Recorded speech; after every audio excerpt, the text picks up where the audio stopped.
विवेक चूड़ामणि। विवेक चूड़ामणि ग्रंथ में श्लोक नंबर 211 बराबर श्लोक को पढ़ते हैं। नैवायमानंदमय परात्मा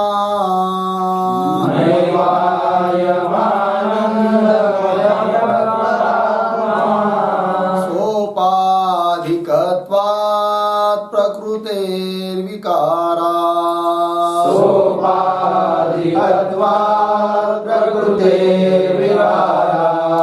कार्यत्व हेतो सुकृत क्रियाया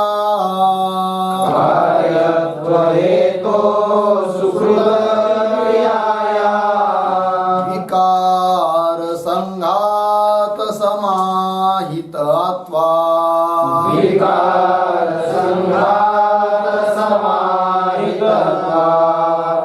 नैवायमानंदमय परात्मा सोपाधिकत्वात् प्रकृतेर्विकारा कार्यत्वहेतो सुकृतक्रियाया विकारसंघात समाहितत्वात्। न एव अयम् आनंदमयः परात्मा सोपाधिकत्वात् प्रकृतेः विकारात् कार्यत्व हेतोः सुकृत क्रियायाः विकार संघात समाहितत्वात्। ठीक अन्वय देखिए। अयम आनंदमयः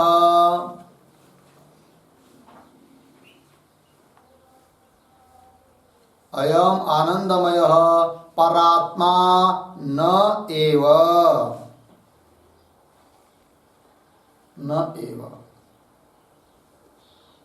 सोपाधिकत्वात् प्रकृतेः विकारात् सुकृत क्रियायाः कार्यत्व हेतोः विकार संघात समाहितत्वात्।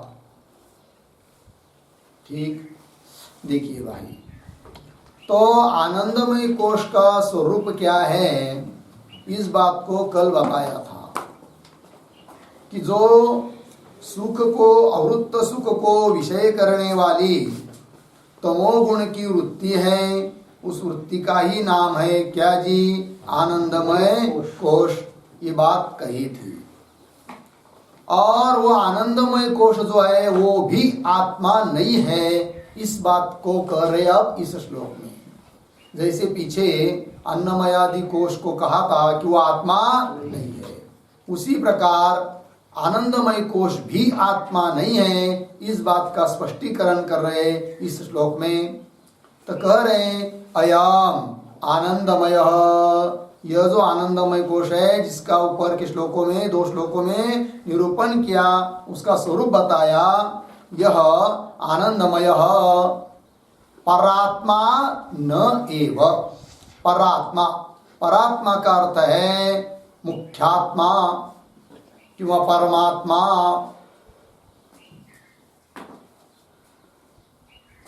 ये मुख्यात्मा हो नहीं सकता, परमात्मा हो नहीं सकता। बोलेंगे क्यों, हेतु तो देना पड़ेगा, क्यों ये आनंदमय कोश आत्मा नहीं है, इसका स्पष्टीकरण कर हेतु दे रहे इसके लिए। तो बहुत सारे हेतु है। पहला सोपाधिकत्वात् एक हेतु हुआ, प्रकृते विकारात् दूसरा हेतु है, सुकृत क्रियाया कार्यत्व हेतु हो ये भी हेतु है, और विकार संघात समाहितत्वात् 4 हेतु दिए। 4 हेतु से इस बात को सिद्ध किया कि आनंदमय कोश भी परमात्मा नहीं है। तो पहला हेतु है सोपाधिकत्वात्, है कि नहीं। तो क्या उपाधि है इसकी, है कि नहीं। तो देखिए सोपाधिकत्वात् का अर्थ लिखेंगे सनिमित्तत्वात्।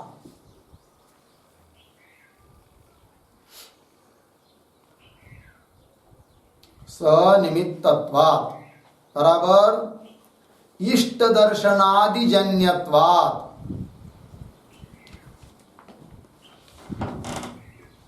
इष्ट दर्शनादिजन्यत्वात्। ठीक है जी। सनिमित्तत्वात् मतलब निमित्त के कारण, मतलब निमित्त से वो होता है। कौन? आनंदमय कोश। कौन निमित्त है उसके लिए?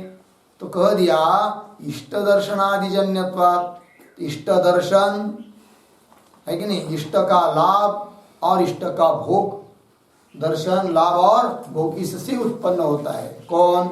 आनंदमय कोश अर्थात वो वृत्ति आनंदमय कोश उत्पन्न होता है। अर्थात वो कैसा हुआ? सोपाधिक हुआ, किसी न किसी निमित्त से उत्पन्न हो रहा है। तो सोपाधिकत्व उसमें आया, और जिस चीज में सोपाधिकत्व है कि वहाँ जन्यत्व है, किसी के निमित्त से जो चीज उत्पन्न होती है वो आत्मा हो नहीं सकती, क्योंकि आत्मा कैसा है जी? कभी किसी से उत्पन्न होता ही नहीं है, वो अनादि अनंत है। तो एक बात ये हो गई सोपाधिकत्व। और आगे कह रहे प्रकृते विकारात्। तो प्रकृते है, प्रकृते का अर्थ है मूल प्रकृते है अविद्यायाः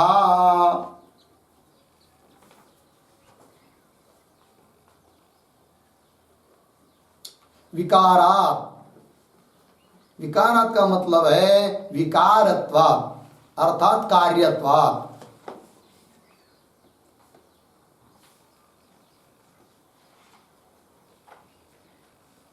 ठीक है जी। कार्य है वो, कहा था ना पीछे भी, तमोजृंभित कहा आया था।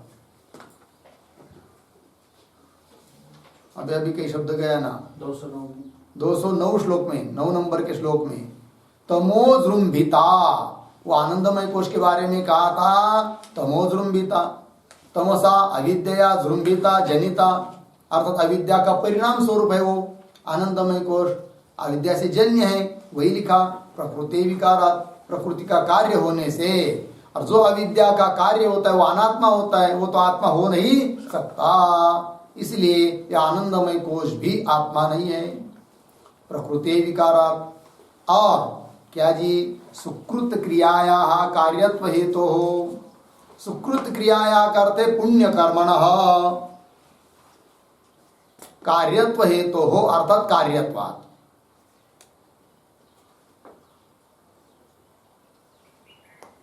पुण्यात्मक कर्म का कर्म भी उसके लिए निमित्त है, तो पुण्यात्मक कर्म का वो कार्य हुआ, इसलिए भी वो आत्मा नहीं है। कौन? आनंदमय कोश। इसी 209 श्लोक में कहा था ना, पुण्यस्य अनुभवे विभाति, ठीक नहीं? वहां लिखा था सुखाकार जो अविद्या वृत्ति है कि नहीं, वही आनंदमय है, और वो पुण्य के बल से उत्पन्न होती है, इसलिए वो भी उत्पन्न होने के कारण वो आत्मा नहीं है। ठीक है जी। चलिए आगे, आगे क्या है?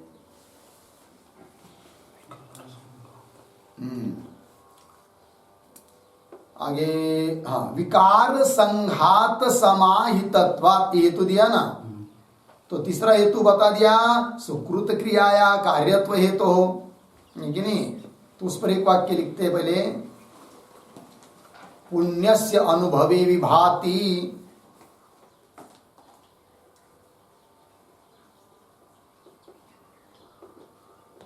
पुण्यस्य अनुभवे विभाति, कंस में 209 नंबर का श्लोक। इत्युक्ततया, इत्युक्ततया, इत्युक्ततया वहां पर जो कहा है उसके अनुसार सुखाकारा विद्यावृत्ते है,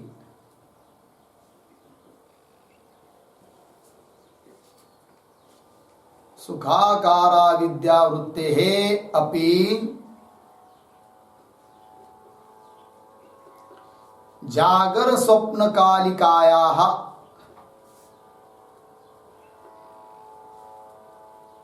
जागर स्वप्न कालिकायाः पुण्यजन्यत्वात्।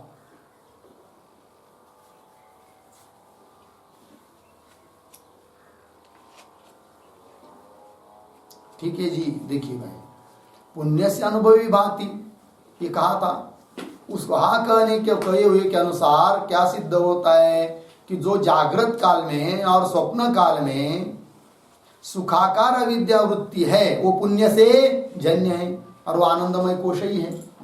किंतु कहा जागृत और स्वप्न में, बोलेंगे फिर सुषुप्ति में जो आनंदाकार वृत्ति है अविद्या वृत्ति, वो क्या आनंदमय कोश नहीं है क्या? वो तो आनंदमय कोश है ही है। सुषुप्ति में तो उत्कट है कौन? आनंदमय कोश की अभिव्यक्ति। जागृत और स्वप्न में भी है किंचित। 210 श्लोक में बताया था ना, स्वप्न जागरो ईशत कहा था, किंचित है। किंतु इसके लिए बता रहे हैं कि पुण्य से उत्पन्न होती है वो कौन सी वृत्ति? सुखाकार वृत्ति, जागृत कालीन और स्वप्न कालीन।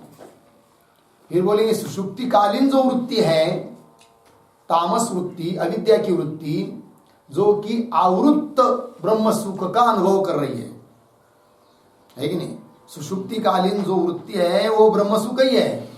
फर्क इतना ही है कि वो आवृत्त है अविद्या के द्वारा, आवृत्त सुख का अनुभव कर रही है कि नहीं? लेकिन वो वृत्ति पुण्य से उत्पन्न नहीं हुई है, ये कहने का तात्पर्य। बोलेंगे कैसे पुण्य से उत्पन्न नहीं हुई है? और जागृत और स्वप्न कालीन जो भी सुखाकार वृत्ति है वो तो पुण्य से उत्पन्न होती है। पीछे कभी किए हुए पुण्य का फल है, वो पुण्य से उत्पन्न होती है। लग गया जी? तो ऐसा क्यों? तो देखिए भाई, हम लोगों का जो अदृष्ट होता है, प्रारब्ध जिसको हम लोग बोलते हैं, जिसके निमित्त से शरीर चल रहा है, लेकिन समझ लीजिए सुबह उठ गए हम लोग तो उस दिन का कर्म चालू हुआ, पीछे किया हुआ कर्म जो कि उस दिन में भोगना है, सुख दुख का अनुभव करने के लिए, तो चालू होता है। और हम लोग करते रहते कुछ ना कुछ, उसमें कभी सुख का अनुभव होता है, कभी दुख का अनुभव होता है। दुख का अनुभव पाप का फल, सुख का अनुभव पुण्य का फल। और करते करते करते रात हो जाती है, रात में हम लोग सो जाते हैं। लेकिन जब निद्रा लगती है तो कब लगती है निद्रा? जब प्रारब्ध कर्म अपना फल देने के लिए विमुख हो जाता है, सन्मुख नहीं रहता है, तब निद्रा लगती है। और यदि प्रारब्ध कर्म फल देने के लिए तत्पर ही रहेगा तो रात भर भी नींद नहीं लगेगी। समझ में आया ना? तो नींद कब लगती है? प्रारब्ध कर्म विमुख होने पर नींद लगती है। तो प्रारब्ध कर्म में क्या आया? दृष्ट में पाप और पुण्य, वो फल नहीं दे रहा है उस समय, तब निद्रा आ गई है। इसका मतलब निद्रा कालीन, सुषुप्ति कालीन जो सुख की अनुभूति हो रही वृत्ति के द्वारा, अविद्या वृत्ति के द्वारा, वो तो सुख का अनुभव है, आवृत्त सुख का अनुभव है, किंतु वो पुण्य का फल नहीं है। फिर जागृत स्वप्न काल में जो सुखाकार वृत्ति है वो भी आनंदमय कोश ही है, और वो सुषुप्ति कालीन जो वृत्ति है जो कि आवृत्त सुख का अनुभव कर रही है वो भी आनंदमय कोश ही है। किंतु ये पुण्य का फल है, पुण्य से उत्पन्न हुई है जागृत स्वप्न कालीन, और वो पुण्य से उत्पन्न नहीं हुई है। ये बात हुई। और जब नींद लग जाती है हम लोगों को, सो जाते हैं, पुनः सुबह उठ जाते हैं, तो जगते हैं, जागृत अवस्था चालू होती है। वो कब? जब अपना कर्म फल देने के लिए सन्मुख हो जाता है, तो पुनः जागृत अवस्था आ जाती है, पुनः कर्म देना चालू हो जाता है। लग गया जी? ये बात हो गई। कहने का तात्पर्य आनंदमय कोश जो है कि नहीं, वो किसका फल बताया? जागृत और स्वप्न में ही क्यों ना हो, पुण्य का फल बताया। पुण्य उसके लिए निमित्त है, अर्थात किसी न किसी निमित्त से वो उत्पन्न हो रहा है। वो कौन? आनंदमय कोश। और जो उत्पन्न होता है, जो विकारी है, वो आत्मा हो नहीं सकता। ये बात कहनी है। तो देखिए भाई, तो सुकृत क्रियाया कार्यत्व हेतु और क्या कहा? विकार संघात समाहितत्वात्। विकारों का जो संघ नाम समूह, उसमें वो समाहित है। कौन? आनंदमय कोश है ना। इसका मतलब वो भी विकारी ही हुआ, वो भी अनात्मा ही हुआ, आत्मा हो नहीं सकता। तो क्या अर्थ हुआ इस शब्द का? विकार संगात समाहितत्वात्। इसका अर्थ लिखेंगे प्रकृति विकारेषु कोशेषु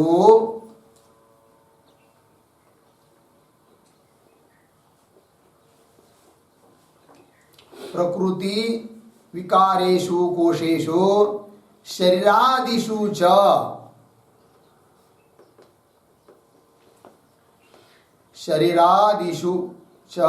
समाहितत्वात्।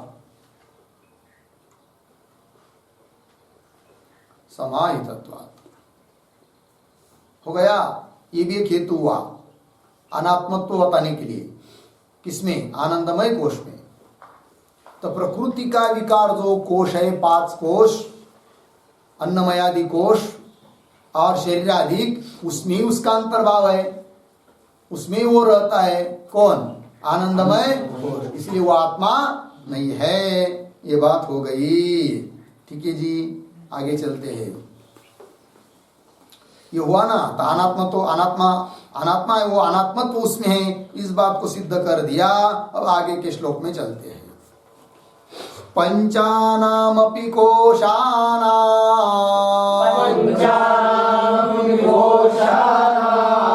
निषेधे युक्तितः श्रुतेः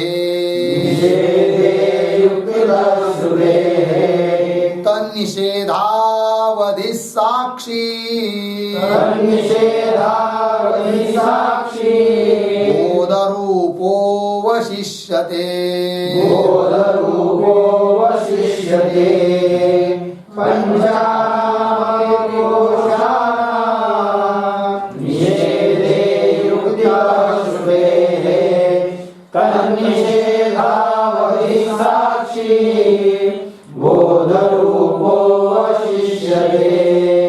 पंचानाम अपि कोशानाम निषेधे युक्तितः श्रुतेः तत् निषेधावधि साक्षी बोधरूपः अवशिष्यते। अन्वय। पंचानाम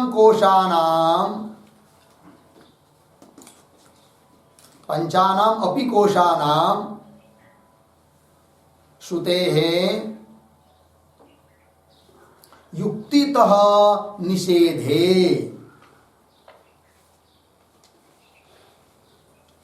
हो गया। श्रुते युक्तितः निषेधे। आगे निषेधावधि बोधरूपः साक्षी अवशिष्यते। बोधरूपः साक्षी अवशिष्यते। ठीक, अर्थ देखिए। अब देखिए 5 कोश हुए अभी तक। अन्नमय कोश, प्राणमय कोश, मनोमय कोश, विज्ञानमय कोश और आनंदमय कोश। और 5 कोशों का स्वरूप बताते हुए, उनका कार्य बताते हुए, वो 5 भी कोश आत्मा नहीं है, अनात्मा है, इसको सिद्ध किया। अब प्रश्न उठेगा कि यदि 5 कोश जो कि प्रतीति में आते हैं, अनुभव में आते हैं, वो यदि आत्मा नहीं है, तो उनका विवेक कर दिया, वो आत्मा नहीं है करके कह दिया, फिर आत्मा कौन है? यदि 5 कोश के अलावा और तो कोई उपलब्ध होता नहीं है, और 5 कोश तो आत्मा है ही नहीं है, इसका मतलब फिर कोई है नहीं क्या? शून्य है क्या? ऐसी शंका हो सकती है। तो ऐसी शंका किसी को न हो, इसलिए आत्मा कौन है फिर ये भी तो बताना पड़ेगा ना। ये कर दिया ये आत्मा नहीं है, ये आत्मा नहीं है, ये आत्मा नहीं है, सबका निषेध कर दिया, और बाद में कुछ बताया ही नहीं कि आत्मा है करके। तब सुनने वाले को क्या निश्चय होगा कि ये आत्मा नहीं, ये आत्मा नहीं, ये आत्मा नहीं। जो दिखाई दे रहा है, जो अनुभव में आ रहा है, उसमें से कोई आत्मा नहीं है, और आत्मा कौन है वो तो बताया नहीं। इसका मतलब आत्मा नाम की कोई वस्तु है नहीं, शून्य है, ऐसा किसी को लगेगा। ऐसा न हो, इसलिए अब 5 कोशों का निराश करने के बाद आत्मा कौन है, इस बात का स्पष्टीकरण कर रहे देखिए। पंचानामपि कोशानाम, ये 5 ही कोशों का श्रुते है, श्रुति के अनुसार, और श्रुति के अनुसार जो युक्ति, उस युक्ति के अनुसार निषेधे सती, इन सब का निषेध करने पर, निषेधे का अर्थ लिखिए निराकरणे।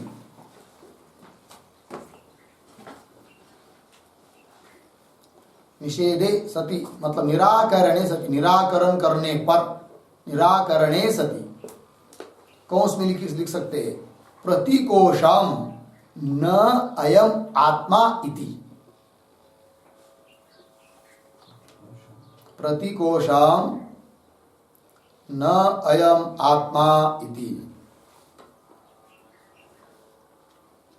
ठीक है जी, देखिए भाई, 5 कोशों का श्रुति और युक्ति के अनुसार निषेध कर देने पर, निराकरण कर देने पर, मतलब प्रत्येक कोश के बारे में कहते हुए आए कि अयम आत्मा न, यह आत्मा नहीं है, यह आत्मा नहीं है, यह आत्मा नहीं है, यही निषेध हुआ। तो ऐसा निषेध करने पर फिर अब क्या रहेगा भाई, तो कह रहे तत् निषेधावधि बोध रूप साक्ष्य अवशिष्यते, कोई बचता नहीं है, बाद में कोई रहता ही नहीं है, सबका निषेध हो जाता है, ऐसी बात नहीं है। इन सबका निषेध करने वाला जो है ना वही शेष रहता है, अब जो निषेध करने वाला है वही है कौन, आत्मा। तो वही लिखा तत् निषेधावधि, तत् मतलब जी तत् बाधाधिष्ठान भूतः, तत् का मतलब है तद बाधाधिष्ठान भूतः,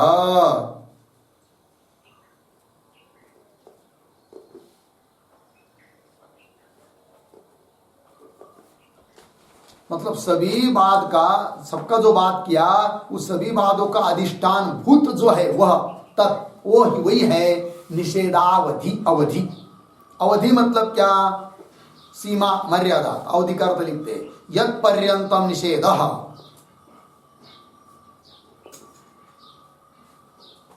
यत् पर्यंतम निषेधः सह अवधि, यत् पर्यंतम निषेधः सह अवधि बराबर सीमा इति यावत्।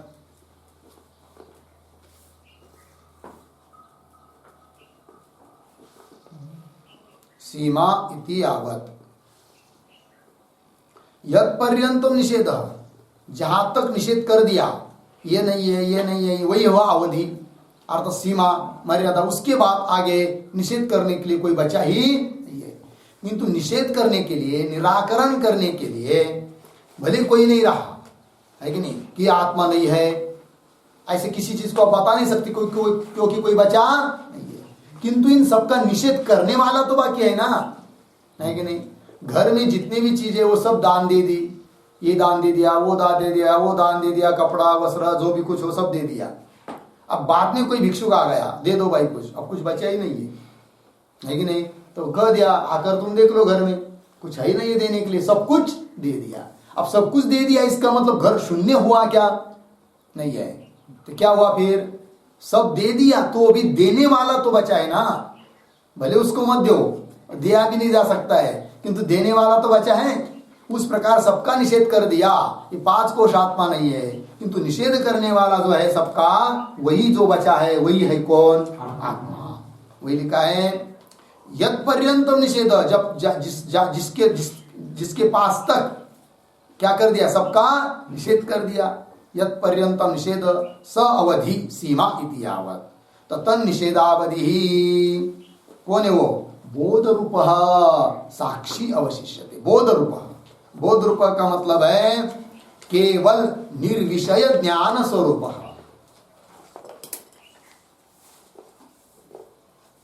केवल निर्विषय ज्ञान स्वरूप, बस केवल, कोई अब उसका विषय नहीं है, निर्विषय ज्ञान स्वरूप है वो। जैसे घट का ज्ञान हुआ समझ लीजिए, तो घट का ज्ञान कैसा है, सविषय ज्ञान है। पट का ज्ञान सविषय ज्ञान है, क्योंकि पट ज्ञान का विषय कौन है, पट। घट ज्ञान का विषय कौन है, घट। किंतु आत्मा ज्ञान स्वरूप है, वो किसी ज्ञान का विषय नहीं है, इसलिए उसके बारे में कह दिया केवल निर्विषय ज्ञान स्वरूप, बोध रूप, साक्षी, सबका साक्षी, दृष्टा, अवशिष्यते, शेष रहता है वही बचता है, और जो बचा है वही है कौन, आत्मा। अर्थात कौन, मैं। समझ में आया। चलिए आगे चलते हैं, आगे के श्लोक में। योऽयमात्मा स्वयं ज्योतिः योऽयमात्मा स्वयं ज्योतिः पंचकोश विलक्षणः पंचकोशविलक्षणः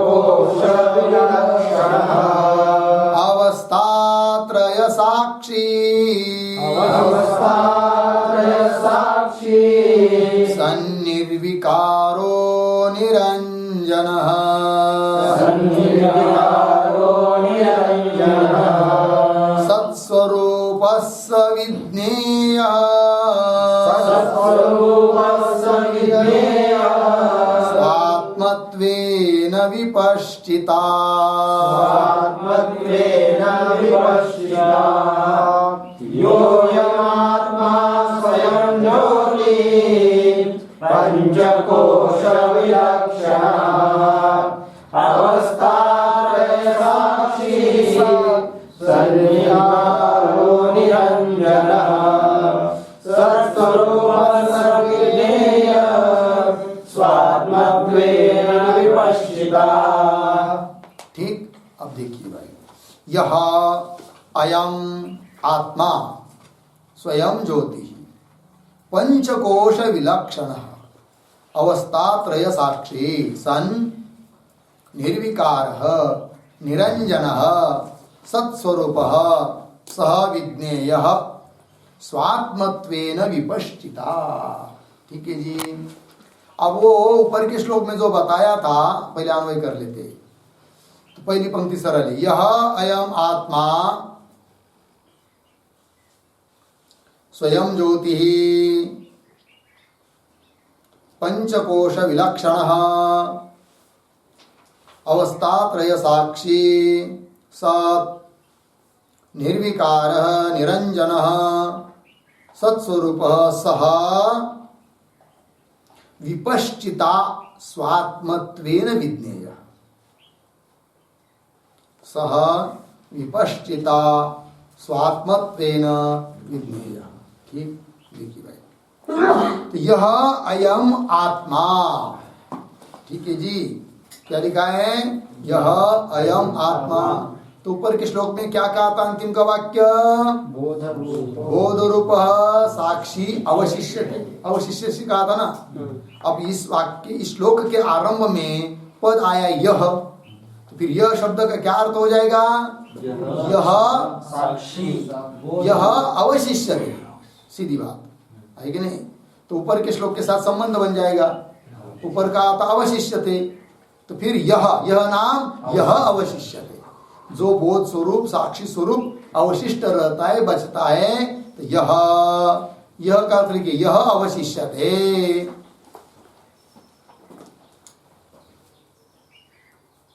यह मतलब यह अवशिष्य थे। फिर आगे श्लोक में अयम आत्मा, तो जो अवशिष्ट रहता है ना वही आत्मा है, अयम आत्मा। तो अयम आत्मा इति पूर्व श्लोक ने संबंध, पूर्व श्लोक के साथ उसका संबंध कर दिया। तो जो अवशिष्ट रहता है वही है कौन? आत्मा। ठीक है जी। अब इस श्लोक में उपसंहार भी कर रहे हैं। किस बात का?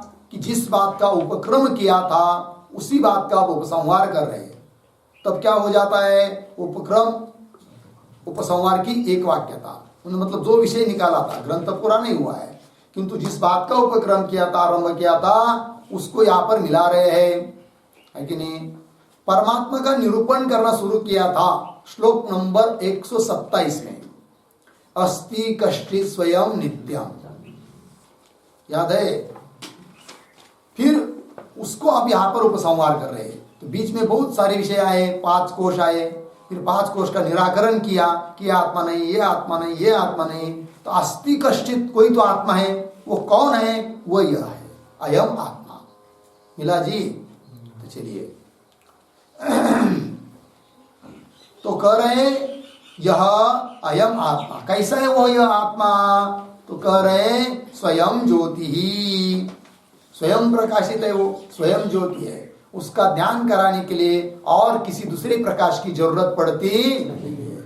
उसको कहते हैं स्वसंवेद्य है, ज्ञान स्वरूप है। ठीक है जी। स्वयं ज्योति है। और कैसा है? तो उसके विशेषण दे रहे, पंचकोश विलक्षण 5 कोश बताए ना, इन 5 कोशों से क्या है आत्मा विलक्षण है। हर जगह बताते आए हैं कोश का क्या वैशिष्ट्य है और आत्मा कैसा है करके, और बताते आए हैं कि अन्नमय कोश आत्मा नहीं हो सकता, प्राणमय कोश आत्मा नहीं हो सकता क्योंकि प्राणमय कोश जड़ है, आत्मा चेतन है आदि करके बहुत सारे हेतु हर जगह बताया है। ठीक है जी। चलिए, पंचकोश विलक्षण और कैसा, अवस्थात्रय साक्षी, 3 अवस्था जागृत स्वप्न सुषुप्ति, 3 अवस्थाओं का वो क्या है साक्षी है।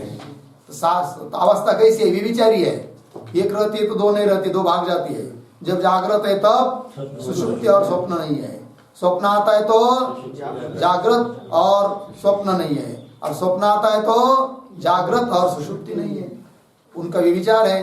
किंतु तीनों अवस्थाओं में अनुगत है कौन, साक्षी है कि नहीं। तो वही कहा अवस्थात्रय साक्षी, तीनों अवस्था का साक्षी, अर्थात वो कैसा हुआ फिर अबाध्य, इस पद से क्या कह दिया अबाध्य है, बाधित होने वाला नहीं है। अवस्थात्रय साक्षी सत ऐसा होता हुआ कैसा है आत्मा निर्विकार, निर्विकार शब्द करते हैं विकार शून्य, कोई विकार उसमें नहीं है, विकार शून्य है। और कैसा है भाई निरंजन,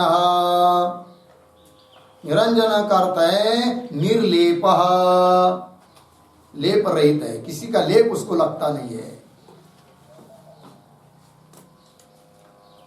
और कैसा है वो आत्मा, तो कह रहे सत्स्वरूप,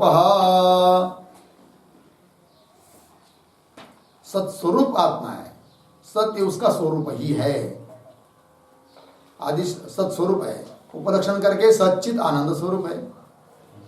फिर आगे सह स्वात्म विपश्चिता स्वात्मत्वेन विज्ञेय, ऐसा जो आत्मा बताया स्वयं ज्योति पंचकोशों से विलक्षण अवस्था त्रय का साक्षी निर्विकार निरंजन सत्स्वरूप, ये जो आत्मा है वह क्या जी उसको ही जानना चाहिए आत्मत्व रूप से, वही लिखा है विपश्चिता। विपश्चिता शब्द का अर्थ लिखिए विवेक कुशलेन पुरुषेण,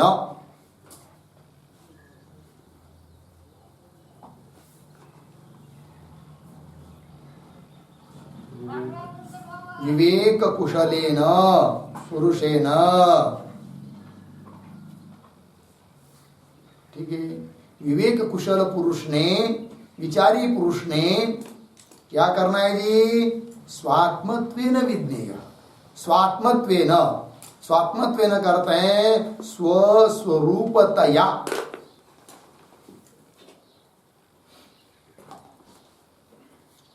स्वस्वरूपतया विज्ञेय, ठीक है। क्या तात्पर्य निकला, जो विवेकी पुरुष है उसने उस आत्मा को अपना स्वरूप है वो ऐसा कर कर ही, ऐसा समझ कर उसका अनुभव करना चाहिए। अहम ब्रह्मास्मि, इस दृढ़ बोध पर आना चाहिए, ये कह दिया। ठीक है जी। स विपश्चिता स्वात्मत्वेन विज्ञेय, एक वाक्य लिखते इस पर, येषु आत्मत्वं कल्पितम्,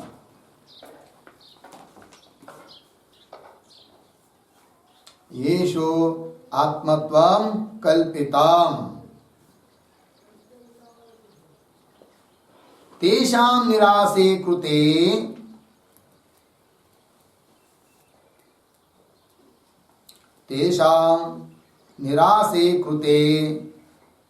तद अधिष्ठानम्,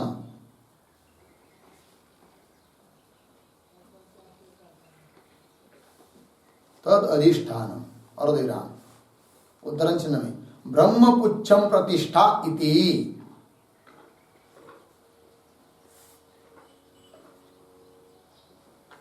इति श्रुत्या बोध्यमानम्, बोध्यमानम् परम ब्रह्म एव वास्तव स्वरूपम्, परम ब्रह्म एव वास्तव स्वरूपम्, अर्थ देखिए भाई, येषु आत्मत्वम कल्पितम, अज्ञान काल में जिनको हम लोग आत्मा समझ रहे थे, जिनमें आत्मत्व की कल्पना की थी देहादिकों में, अब पता चल गया कि अरे वो भूल से कर रहे थे हम लोग देहादिकों को आत्मा करके, लेकिन देहादि मन इंद्रियादि के तो कोई आत्मा है नहीं है।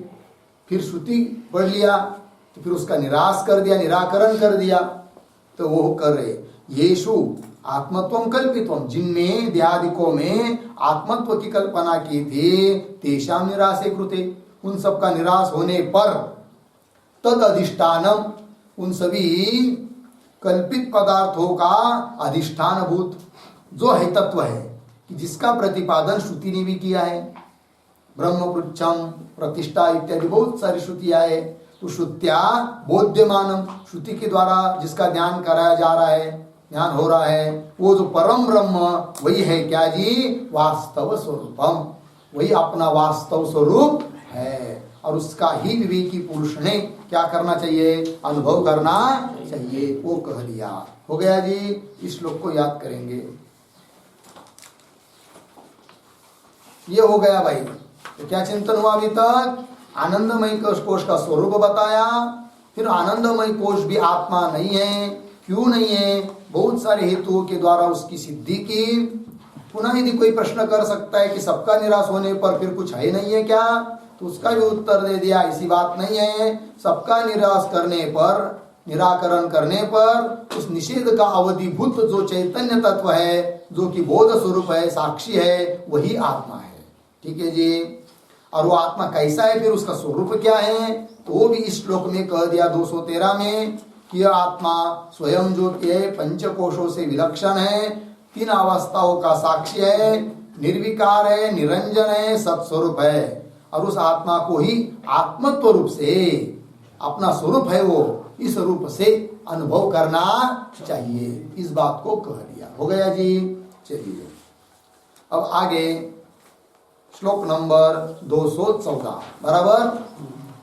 तो शिष्य अब पूछ रहा है, शिष्य उवाच, शिष्य उवाच, मिथ्यात्वेन निषिद्धेषु, मिथ्यात्वेन निषिद्धेषु, कोशेष्वेतेषु पंचसु, कोशेष्वेतेषु पंचसु, सर्वाभावं विना किंचित्, सर्वभावं विना किंचित्, न पश्याम्यत्र हे गुरो, न पश्याम्यत्र हे गुरो, विज्ञेयं किमु वस्त्वस्ति, विज्ञेयं किमु वस्त्वस्ति, स्वात्मनात्र विपश्चिता, स्वात्मनात्र विपश्चिता, मिथ्यात्वेन निषिद्धेषु,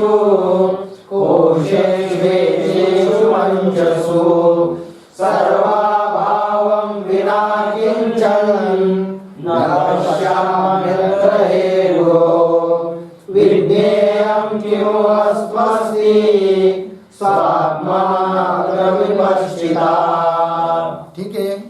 मिथ्यात्वेन निषिद्धेषु कोशेषु एतेषु पंचसु सर्वाभावं विना किंचित् न पश्यामि अत्र हे गुरो, विज्ञेयं किमु वस्तु अस्ति, स्वात्मना अत्र विपश्चिता। ठीक है। चलिए अन्वय करते हैं। हे गुरो, आया है ना अन्वय, हे गुरो, दूसरी पंक्ति में अंतिम शब्द, फिर शुरू से हे गुरो, आगे मिथ्यात्वेन तेषु पंचसु कोशेषु, हाँ एतेषु, मिथ्यात्वेन एतेषु पंचसु कोशेषु निषिद्धेषु सर्वाभावं विना, उसी लाइन में अत्र किंचित न पश्यामि, अत्र किंचित न पश्यामि। नीचे की लाइन में अत्र विपश्चिता स्वात्मना विज्ञेयम किमु वस्तु अस्ति। ठीक, देखिए भाई, तो शिष्य प्रश्न कर रहा है श्री गुरु से कि हे श्री गुरु जी महाराज, आपने तो अभी अभी ऊपर कह दिया कि सह विपश्चिता स्वात्मत्वेन विज्ञेय, विवेकी पुरुष ने आत्मा रूप से उसको जानना चाहिए, किंतु ये बात मुझे समझ में नहीं आ रही। क्यों?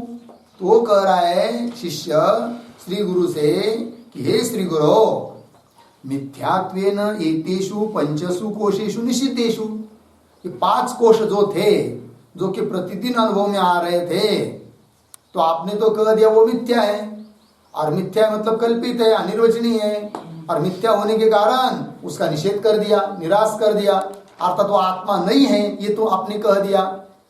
अब जो अनुभव में आ रहे 5 कोश वो आत्मा है नहीं, तो उसको छोड़कर और तो कोई हमको दिखाई नहीं दे रहा है, जो है उसको मान नहीं रहे हो, और दूसरा तो कोई दिखाई नहीं दे रहा है, तो फिर विवेकी पुरुष ने किसको आत्मा रूप से अनुभव करना चाहिए, ये हमें समझ में नहीं आ रहा है। कौन बोल रहा है? देखिए, हे गुरु, मिथ्यात्वेन, मिथ्या होने के कारण, एतेषु पंचेषु कोशेषु, ये 5 कोश, निषिद्धेषु, इनका निषेध कर दिया, निराकरण कर दिया, ये आत्मा नहीं ऐसा आपने कह दिया। फिर इनका निषेध करने पर सर्वाभाव विना, तो सबका अभाव हो गया है कि नहीं? क्या हुआ? सबका अभाव हुआ। तो अभाव को छोड़कर हमको तो अब कुछ दिखाई नहीं दे रहा है, तो सर्वाभावम विना अत्र किंचित न पश्यामि, कुछ दिखाई नहीं दे रहा है। क्या लग रहा है? सबका अभाव। फिर उस अभाव को समझना है क्या? विवेकी पुरुष ने उस अभाव के बारे में विचार करना है क्या? सबका अभाव, वो अभाव ही मैं है करके ऐसा विचार करना है क्या? क्योंकि दूसरा तो कोई दिखाई नहीं दे रहा है, जो है उसको तो निराश कर दिया आपने। कौन कर रहा है? शिष्य। अत्र किंचित न पश्यामि। ठीक है, आगे अत्र विपश्चिता, विपश्चिता नाम विवेकी पुरुष, विवेक कुशलेन पुरुषेन, विवेक करने में जो अत्यंत कुशल है, ऐसे पुरुष के द्वारा स्वात्मना, आत्मा रूप से, विज्ञेयम, विज्ञेयम का अर्थ लिखिए ज्ञातुम योग्यम,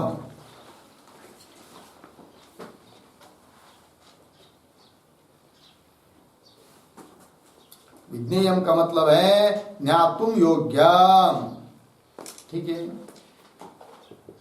देखिए भाई, अत्र विपश्चिता स्वात्मना, आत्मा रूप से, विज्ञेयम, जानने के लिए योग्य, किमु वस्तु अस्ति, कौन सी वस्तु है बताइए तो मुझे, ऐसा प्रश्न किया। किसने? किसको? गुरु जी को। समझ में आया प्रश्न? चलिए आगे। तो प्रश्न हुआ, तब श्री गुरु क्या करेंगे? उस प्रश्न का उत्तर देंगे, आत्मस्वरूप निरूपण। ठीक है, आत्मस्वरूप का निरूपण करेंगे अब कि भाई ऐसा मत समझो, सबका निराश कर दिया, निराकरण कर दिया, इसका मतलब कोई बचा नहीं है, तो अभाव ही आत्मा है, ऐसा नहीं समझना चाहिए। तो उसके पहले कह रहे श्री गुरु, श्री गुरुर्वाच सत्यमुक्तं त्वया विद्वन्, सत्यमुक्तं त्वया विद्वन्, निपुणोऽसि विचारणे, निपुणोऽसि विचारणे, अहमादि विकारास्ते, अहमादि विकारास्ते, तद्भावोऽयमप्यनु, तद्भावोऽयमप्यनु,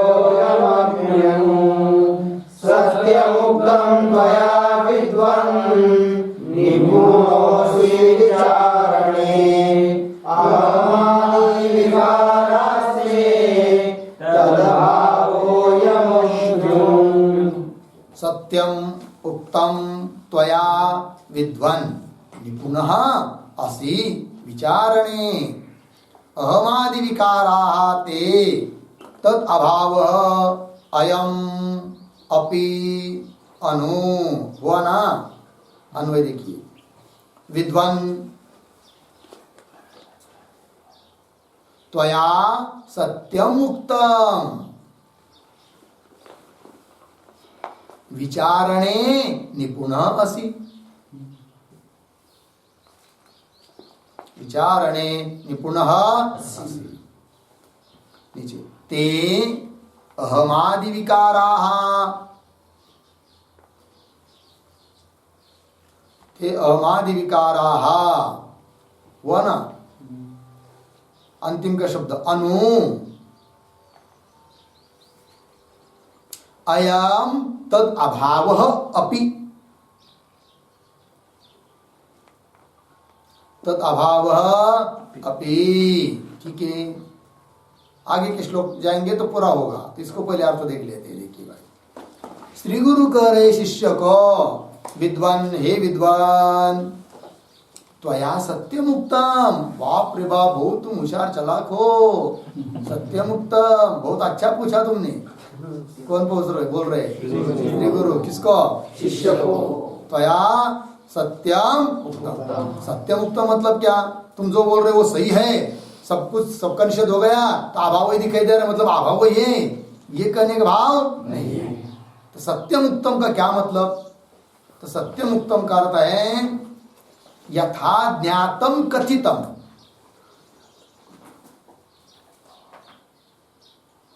यथा ज्ञातम कथितम। ठीक है, मतलब श्री गुरु का अभिप्राय यह है कि हे विद्वान, हे शिष्य, त्वया सत्यम उत्तम, मतलब यथा ज्ञातम कथितम, जैसा तुमको समझ में आया वैसा तुमने प्रश्न पूछा, इसलिए ठीक है कि नहीं? ऐसा नहीं कि कुछ समझ में नहीं आ रहा है तो भी हाँ लग गया, क्या हो लग गया, समझ में आया हो आ गया, चलो आगे, ऐसा नहीं किया तुमने, है कि नहीं? जो तुमको समझ में आया वो आया, जो नहीं आया वो नहीं आया, इसलिए सत्यम उत्तम। ठीक है ना? हे विद्वान, त्वया सत्यम उत्तम, विचारणे निपुणासि, विचारणे प्रश्न करने में भी निपुणता चाहिए, कोई भी नहीं प्रश्न कर सकता है, प्रश्न करने के लिए भी क्या लगती है, वो नहीं रहेगी तो संशय तो बीच में बहुत चल रहे अंदर, लेकिन कैसा पूछूं समझ में नहीं आता है कि नहीं? पूछूं या ना पूछूं, मेरा पूछना गलत होगा या सही होगा, या मैं पूछूंगा तो कोई मुझे हंसेगा, मेरा अपमान हो जाएगा, ऐसा भाव यदि रखेंगे तो संशय की निवृत्ति होगी ही नहीं। इसलिए जो भी आया मन में शंका कुशंका वो पूछना चाहिए। वही लिखा, विचारणे निपुण असि, प्रश्न विचारने में तुम अत्यंत कुशल हो गया जी। आगे कह रहे श्री गुरु, देखो भाई, ते अहमादि विकाराः, है कि नहीं? स तौ ते, वे अहमादि विकार, तो ते इस सर्वनाम का शब्द का प्रयोग किया विकारों के लिए, अहमादि विकार, है कि नहीं? अहम, त्वम, मम या देहादिक के प्रति अहम भाव, ये सब जितने भी विकार है, ठीक है ना जी, अहंकारादिक विकार। ते शब्द से ते क्यों लाया फिर? तो ते शब्द का अर्थ लिखिए, पूर्वम अनुभूताः,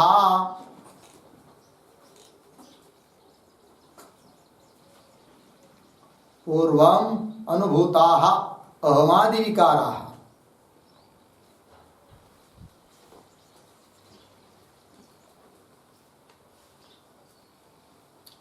ठीक है जी, पूर्वम अनुभूता अहमादि विकाराः, अहमादि विकार इतना हुआ, और अनु, अब उनका निराकरण कर दिया, तो अनु मतलब पश्चात, उनका निराकरण करने के बाद, अनु का अर्थ है पश्चात। अयम तद अभावः अपि, अयम तद अभाव अपि, यह उनका अभाव भी, तद अभाव मतलब पूर्व प्रतीतानाम सर्वेषाम अभावः अपि, तद अभाव अपि का अर्थ लिखिए, पूर्व प्रतीतानाम सर्वेषाम अभावः अपि,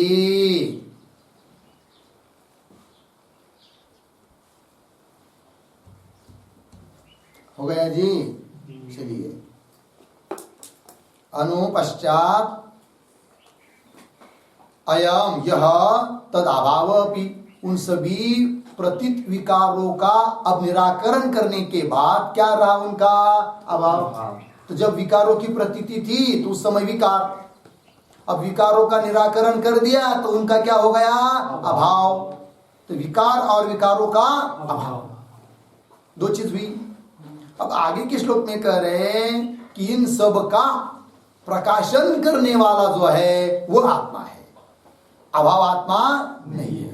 शिष्य का प्रश्न क्या था, सबका निराकरण करने के बाद कुछ तो बचा नहीं है, अभाव के अलावा हमको कुछ दिखाई नहीं दे रहा है। तो श्री गुरु कहना ये चाह रहे हैं कि जैसे उन विकारों का प्रकाशन तुम कर रहे थे ना, अब वो उनका निराकरण कर दिया विकारों का, पंचकोशों का, सबका, तो उसका क्या हो गया अभाव। किंतु जैसे उन 5 कोश रूप विकारों का तुम प्रकाशन कर रहे थे, साक्षी थे, वैसे इस अभाव की भी तुम क्या हो साक्षी हो, अभाव ही प्रकाश्य है। तो विकार और विकारों का अभाव ये सब जिसके द्वारा जाने जा रहे हैं वह है कौन, आत्मा। इस बात को कह रहे श्लोक में आगे के, सर्वे नानुभूयन्ते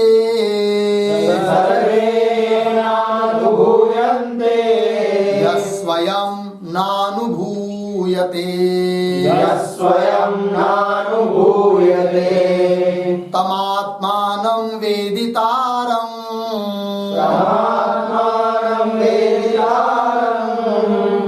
विद्धि बुद्ध्या सुसूक्ष्मया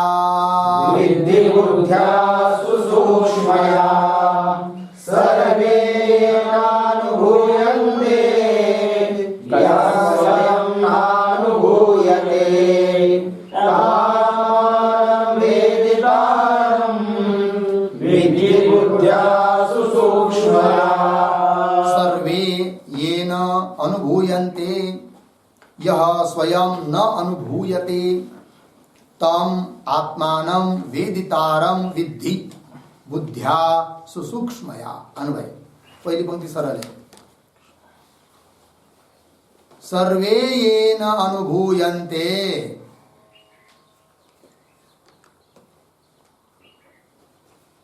यह स्वयं न अनुभूयते, नीचे ताम वेदितारम आत्मानम, किंवा तम वेदितारम सुसूक्ष्मया बुद्ध्या आत्मानम विद्धि।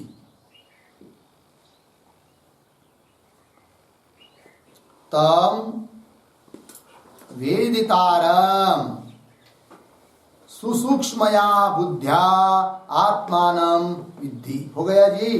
अर्थ देखिए भाई, सर्वे येन अनुभूयन्ते, श्री गुरु कर रहे ये सभी के सभी जिसके द्वारा अनुभव में आ रहे, जिसके कारण अनुभव में आ रहे हैं, सभी के सभी कौन, विकार और विकारों का अभाव। तो सर्वे, इसके ऊपर एक वाक्य लिखते हैं, एते सर्वे, एते सर्वे कौंस में लिखिए भावा भावाहा, भावा भावा कौंस बंद, ये न अनुभूयन्ते, ये न अनुभूयन्ते बराबर पूर्वम तादात्म्येन अनुभूताः, पूर्वम तादात्म्येन अनुभूताः, अर्धविराम, इदानीं पृथक्तया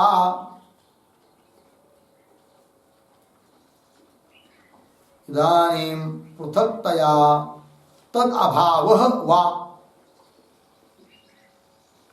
तद अभावः वा अनुभूयते।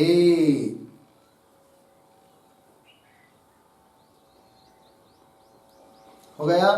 देखिए भाई अर्थ, सर्वे कौन सर्वे, भाव अभाव, ये न अनुभूयन्ते कैसे, पूर्वम निराकरण करने के पहले, तादात्म्येन अनुभूताः, तादात्म्य रूप से अनुभूत किए हुए, अनुभव में किए हुए, कौन, पंचकोशाः, विकाराः और इदानीं पृथक्तया तद अभाव है कि नहीं, उनका निराकरण कर दिया तो उनसे अलग हुआ आत्मा, तो पृथक रूप से अब उनका अभाव अनुभव में आ रहा है।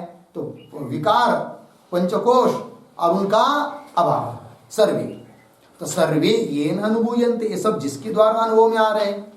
और यह स्वयं न अनुभूयते, और जो स्वतः अनुभव में आता नहीं है, कौन? आत्मा। आत्मा अनुभव में आता है क्या? अनुभव स्वरूप है, अनुभव स्वरूप है। यदि वो भी अनुभव में आता तो वो भी अनात्मा बन जाता। जैसे घट अनुभव में आ रहा है अर्थात अनुभव का विषय हो रहा है, तो घट अनात्मा है। उस प्रकार किसी ज्ञान का विषय आत्मा होता है क्या? नहीं, अनुभव में नहीं आता है, वो अनुभव स्वरूप है। ठीक है ना, वही लिखा, यह स्वयं न अनुभूयते, जिसका जो अनुभव में नहीं आ रहा है, ऐसा जो है तम वेदितारम, वेदितारम का अर्थ लिखे सर्वसाक्षिणाम, सबका साक्षी है वो आत्मा।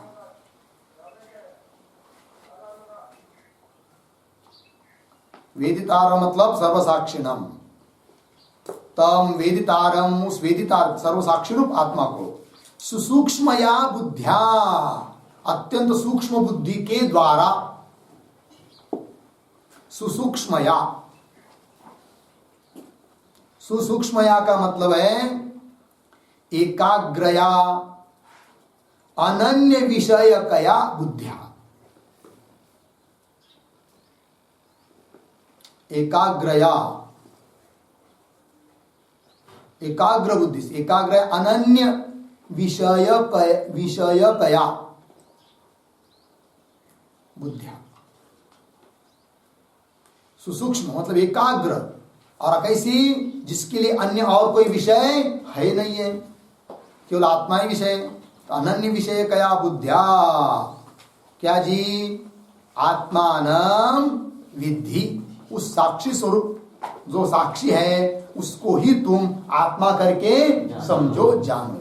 विद्धि, विद्धि करते है जानी ही।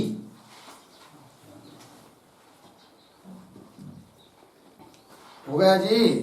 तो शिष्य ने क्या प्रश्न पूछा था कि मुझे तो सबका निराकरण करने के बाद अभाव के अलावा कोई दिखाई नहीं दे रहा है, और श्री गुरु ने उत्तर क्या दिया? ऐसी बात नहीं, उन भाव रूप विकारों को और उनके अभाव को, इन सबका अनुभव जो कर रहा है उस अनुभव स्वरूप साक्षी स्वरूप चैतन्य को ही तुम आत्मा समझो, ये उत्तर दे दिया। हो गया जी। बस आगे का विचार कल करते हैं। ओम पूर्णमदः पूर्णमिदं पूर्णात् पूर्णमुदच्यते पूर्णस्य पूर्णमादाय